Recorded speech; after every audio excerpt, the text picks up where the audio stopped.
When you're working in Affinity, you probably notice those little info boxes that pop up whenever you hover over something, whether it's a tool in the toolbar, a setting in the context toolbar,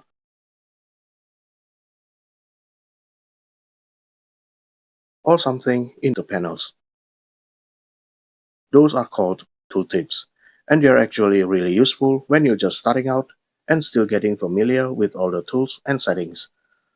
But if you already know your way around, or if they keep getting in the way while you're working, here's how to deal with them.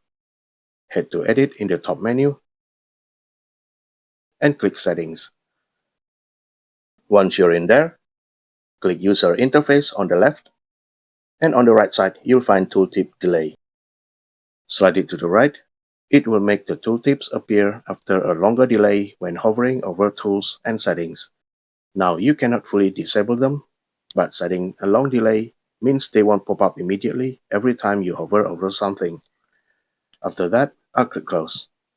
This change requires a restart, so just click Yes and Affinity will restart.